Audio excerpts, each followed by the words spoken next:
So, like, I knew who Jesus was. I was, like, all for it. I just didn't know. Sure. And then in high school, when I moved to Arizona, it was just my dad and I that moved, Yeah. and, like, I just didn't have a foundation. I Yeah. didn't know, so I just kept living life. I Yeah. just didn't know. College, same kinda thing, but I got involved in Athletes in Action. I started to kind of, Cool. church was just something I did, and then I ended up earning a job with the National Basketball Association. And at that point, I was like, "Oh, I'm a grown up now."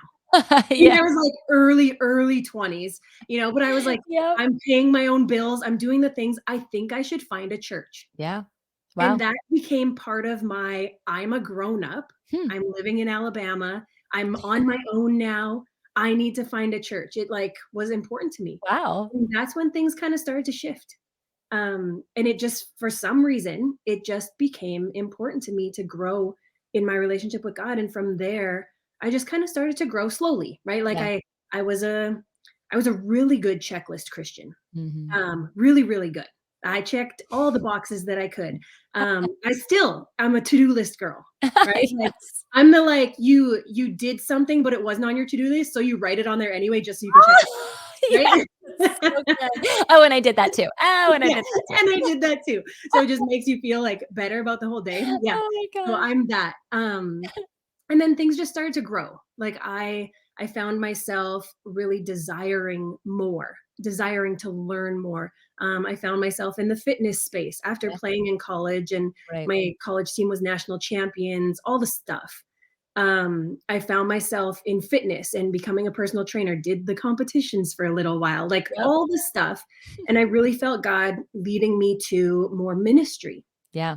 So I was taking all the classes. At this time, I was living in Texas under Bishop T.D. Jakes, taking Mhm. every class I could, Yeah. right? And thinking, like, I'm going to have this fitness-based ministry.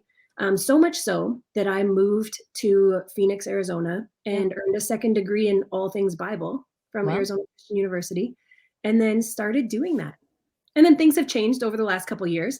But my walk with God has been a walk. yeah. Right? Like, Hmm.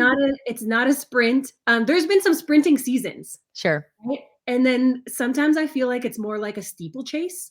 Where I Yes. get tripped up on some of those and hit the water. Completely. It's just this, like, it's this flow that we have. Yeah. I don't even know if that answered your question, but that's kinda what got me to where I am now, and I finally released, all the fitness stuff, Yeah. which I still am connected to, which is how you and I even Yep. connected. But now I get to just mentor and pour into women and Yeah. really, like, coach them. I realized that women who were reaching out to me, they didn't want anything to do with fitness, Yep. and, like, how dare I say I can't help them? You Right. know? Right. God has given me this So good. gift, and He has given me, wisdom, and I've also paid for education. Yeah. Right? Like, Totally. how dare, like, we gotta be honest. God gives Yeah. us gifts, but there's stuff that we invest into as well. Yeah. Um, Completely. and that all of this isn't just gifts from God. I've put in Yeah. a lot of work too. Yeah. That's good. And so how dare I not help women? So I started to kind of release fitness, and I surrendered that completely to God, and changed my website, changed my names, changed everything. And man, if he didn't just start opening doors and bringing people, Come and on. just saying, like, "Well done, daughter. Like, Yeah. let's do this." Yeah. So, Well, it's like I wanna speak to the fact of, like, it wasn't just me, like, it was God, and I also put the work in. yeah. And that's really the truth of faith in action, right? It's Yeah. like it is this knowing that there's this prompting something inside of you, right? Which we know is God. And we know that Yeah. there's this Holy Spirit prompting to say, go do this, go sit underneath this leader, go do this training, and not knowing what the road or the story was going to unfold to be. He knew, God knows, he Right. wrote it. And so I think that it's that knowing of just surrendering to his will instead of your own, and also to know that it wasn't necessarily a misstep to go into the fitness and nutrition space. In fact, it probably brought you a lot of joy, and you were able to help a lot of people in there. But it was just that, like, that missing inclination, that void element of, like, gosh, there's so much more that these women need. Yeah. And you were still stewarding what that need was in your own life. And I Right. love that, like, our ministries get to truly be out of our testimony. that Mhm. it's not something of like, let me just sit here and ponder what is the good idea that I should bring to life, right? It's Yeah, yeah, like yeah. you are the good idea. Right, You as the person, God literally created you as the good idea. And right, he knew that everything you were going to walk through is how you get to show up to life every day. How much easier is that than like building something brand new and you don't even know what puzzle pieces go where?